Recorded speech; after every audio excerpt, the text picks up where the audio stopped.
Hey VC, it's Jonathan, your cheap and cheerful record collector. I got a bunch of new vinyl to show, new to me anyway. They made a lot of them used vinyl, but some is new vinyl. Been doing a lot of digging. I know I said in the beginning of the year I was going to buy less and enjoy more, but it turns out I'm buying just as much as I ever bought, and I'm enjoying it just as much as I ever have. Um, some of these records I got at Goodwill, some I got online, and some I got at a record store I went digging to. So I got a bunch to show. So let's get right on it. The first one is one I've been looking for on and off for a long time, and I was so happy to find it. I had found it online. It's a new repress, and it's Fleetwood Mac, Mr. Wonderful. And this is original Fleetwood Mac with Peter Green on guitar. There's the gatefold and the inside. And if you've never heard the first two Fleetwood Mac albums with Peter Green playing guitar, it's quite a thing. He was quite a guitar player. Real basic blues, not pop at all. Raw blues. They do Rollin' My Man, Dust My Broom, Need Your Love Tonight, Evening Boogie. It's so good. So freaking good. So happy to have this and add this to the collection. Next one is a brand new release. I pre-ordered this about a month or so ago and just received it the other day. And it's Steve Earle's tribute to his son, Justin Townes, who passed away last year at age, I think, 38 of a drug overdose. There's Steve. He covers all his son's songs on the album, except for the last song, which he wrote himself. As you can see, the lyrics are included, which I really appreciate having the lyrics there. There's the inside. There's a picture of Justin and Steve together. Great album. I mean, really, he does such a great job on all this stuff. And the last song, called Last Words, is just a heart ripping. I mean, it tears you up. It's incredible song. So great labels they put on them. That's one. I want to show you. It's one side, a cool bird with a teardrop, and the other side, JT for Justin Townes. I guess they had a very rocky relationship their whole lives. I guess Steve divorced Justin Townes' mom when he was very young. But the last year of their lives, they both lived in Nashville. And because of the lockdown, they were both locked down. And they got to see each other quite a bit the last year of his life, which is, Steve was very happy and very fortunate to be able to spend the time with his son towards the end. Highly recommend this record. Steve Earle and the Dukes, JT.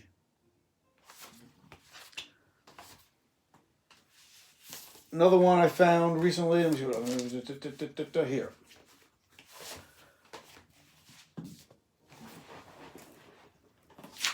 Excuse my reach there. Neil Young. I never had this album before. Old Ways. And this is from 1987. Somehow it just slipped away from me. I never heard this album before until the other day. And quite good. It's Neil Young. What do you expect? Of course it's good. On Geffen. I'm a big Neil Young fan, so of course I'm going to like it. And I do. Highly recommend. Neil Young. Another record which from 1969, which I had back in the day and wanted to complete my collection of this band, and I was so happy to be able to find it. And it's Spirit, Clear Spirit. This has, of course, Dark Eyed Woman, Groundhog, Ice, I'm Truckin', Clear, New Dope in Town. Freaking great album. 1969. Spirit. Clear Spirit. And that's on the Odeon. The Odeon? Yeah, no, Ode. Sorry, Ode label. The yellow Ode. Always enjoyed Spirit. Clear Spirit. This one I think I got at a record store I went digging with in Massachusetts last week. And it's Clarence Gatemouth Brown. And it's called One More Mile. Great Texas blues on Rounder Records. Nice label. And, horn-driven blues. Some great stuff on here. Clarence can definitely sing, play guitar, also plays violin or fiddle on a couple of these tunes. This one is from 83.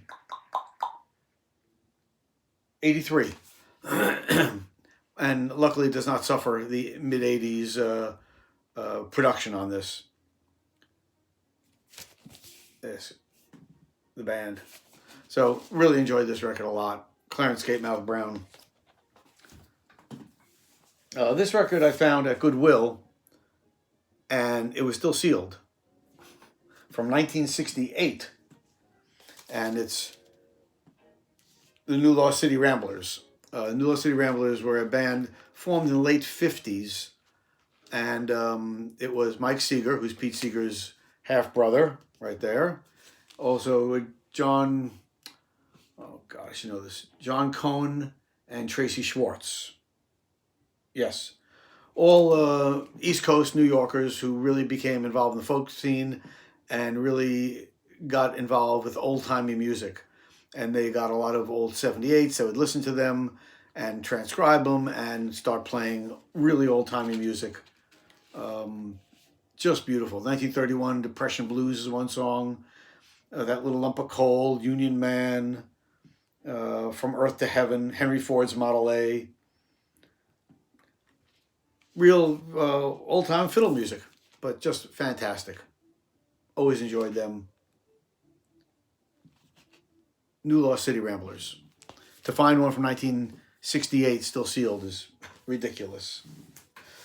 Also found this when I went digging for records at that record store in Massachusetts. As a band, I had a bunch of their CDs, never saw one on vinyl. And it's a band called BR549, country western swing band. BR549, from what I found out, was the original phone number of the Ryman Center in the Grand Ole Opry. So this is Western World, home of BR549, live from Roberts. It's a live album. It's short. It's only 7 songs. It's an extended EP, but so great as the band. I really enjoyed BR549. Love to get some more of their stuff on vinyl. There you go. Next one, I bought this at a local record store just as a whim. I'm not sure. Album called Blood on the Saddle. You can see why I might have bought it, because it's my kind of thing. It's, I guess, cowpunk. It's a little too raucous for me. I'm getting to be in the 70s. It's got hard for me to take some of this heavy music.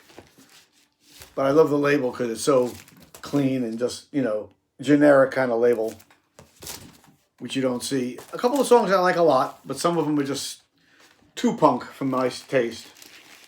I'm going to give it another listen.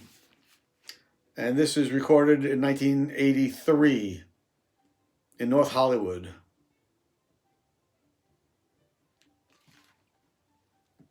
Blood on the Saddle, cowpunk. And now the rest, I think, mostly jazz, the rest I have.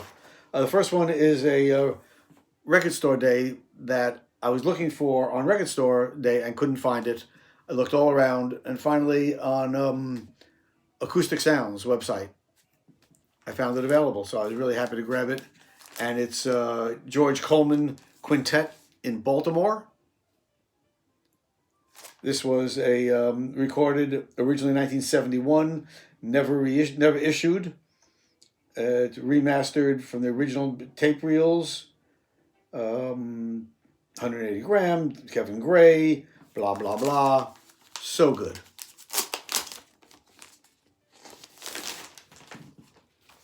This is number 49 out of 1,500. I don't know if that makes any difference or not. Recorded live at the famous ballroom in Baltimore, Maryland on May 23rd, 1971. Features George Coleman on tenor sax, and the other people I really don't know. Danny Moore on trumpet, Albert Daly on piano, Larry Ridley on bass, and Harold White on drums.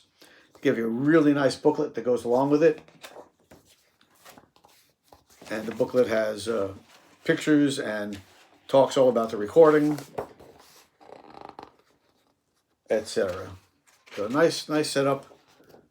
Really happy to have this wonderful hard bop album. George Coleman Quintet.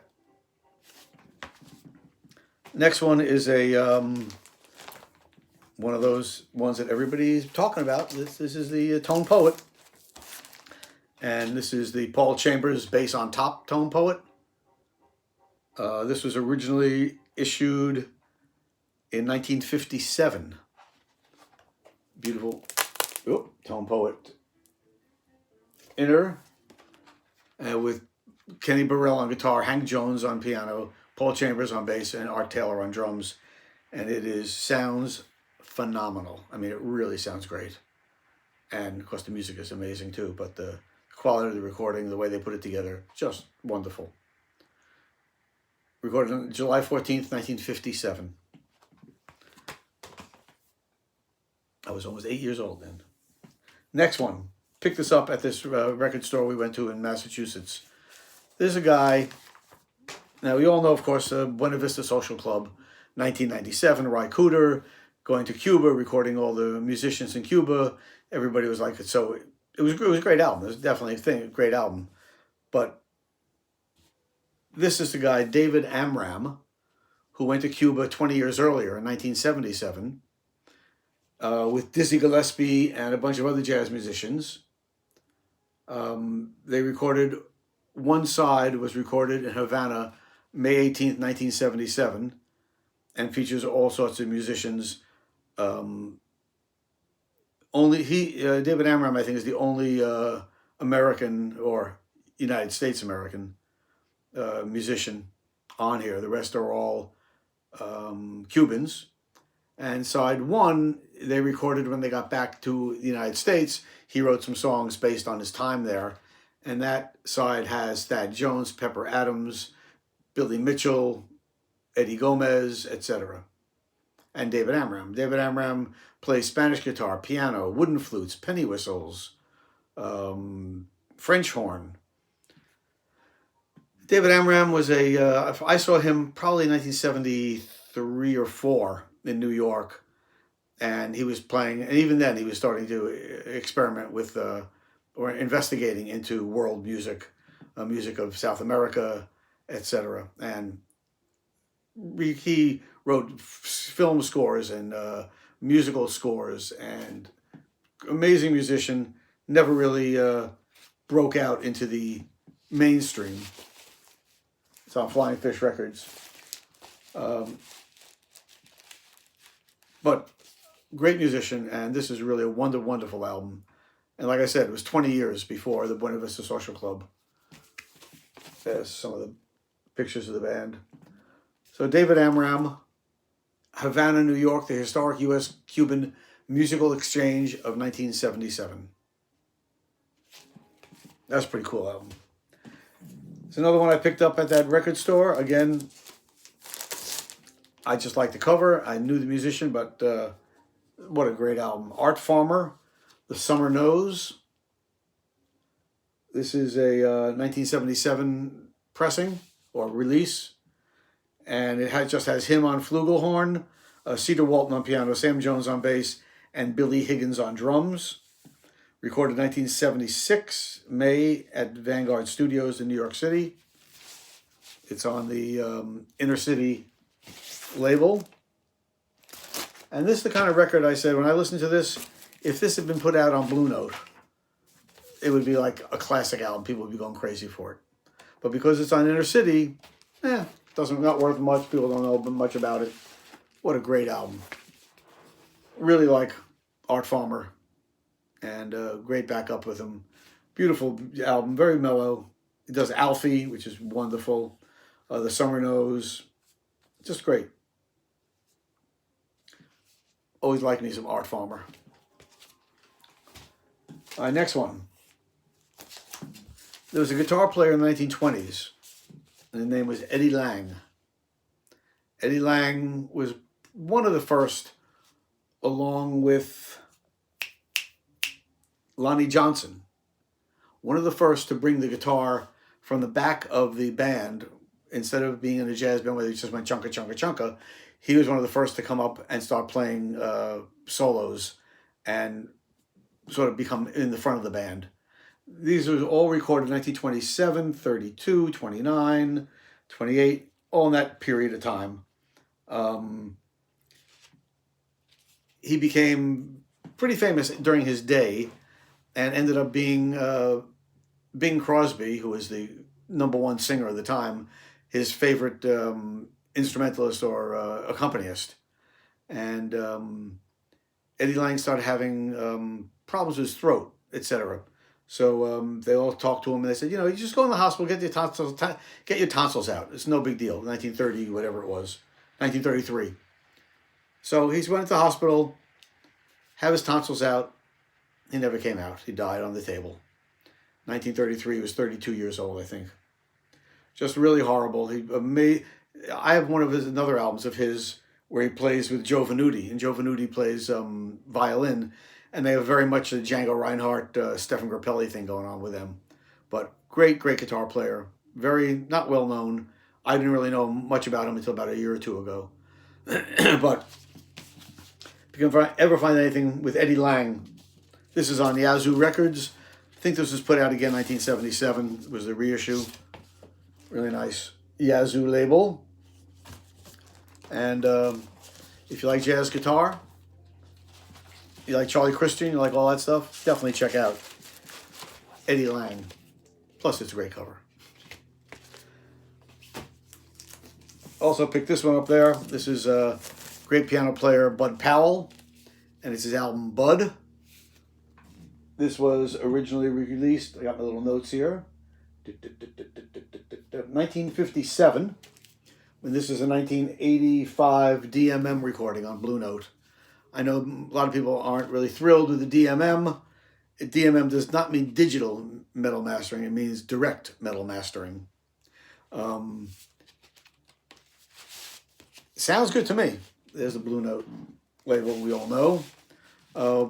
Bud Powell, Paul Chambers, Art Taylor, and Curtis Fuller on trombone. One side is just a trio, and then the second side they add Curtis Fuller on trombone. But the great Bud Powell, tragic story of his life also, mental illness, drug addiction, etc., etc. But phenomenal piano player. And the last one I found is Max Roach and Clifford Brown. This is from, hold it up so you can see it. Where is it? Oh, 1972. First pressing, original pressing from 1972 in mono. Sort of weird how they have it like that in the inside. There's the picture of the two of them on the back. Max Roach on drums, Clifford Brown on trumpet, Harold Land on tenor sax, George Morrow on bass, and Richie Powell on piano, and Alfred Lyon production in mono and the great red label with the silver lettering. And again, it's another album. If this had been on Blue Note, people would be going crazy for it. What a great album. I mean, Max Roach and Clifford Brown together, how bad can it be? Just a wonderful album. And great hard bop. Max Roach, Clifford Brown. So that's my most recent pickups. Oh, I have one more I want to show. Hold on. Got this yesterday at Goodwill. Never heard of them. And the band is called 4 for Jazz. The album is Power of Nature. It's from 1972. It's a German pressing. I guess they were a Swiss band, jazz band. Only, there were 4 players on them. Heinz Bigler, Joe Hader, Isla Eckener, and Peter Geiger. Really good. Sounds a little bit like Weather Report. Has that kind of fusion thing working on them. And finally, the record itself, because the label is so cool. There you go. Yeah. And again, I picked this up at Goodwill yesterday. I just needed a good cleaning, and it sounds really good. And I say German pressing, and there's that great Sunny Side Up Egg label. So I guess they had put out like 3 or 4 albums in the 70s, and I really liked it. It's good. I like that Weather Report kind of fusion jazz, and I was really surprised. I mean, again, it was complete blind buy. I just sort of grabbed it because it looked interesting. I saw it didn't have a big orchestra. It was just 4 players, alto sax, piano, bass, and drums. So that is 4 for Jazz, Power of Nature. And that'll do it. Okay, thanks for watching. Hope everybody's doing well out there. Until next time, peace.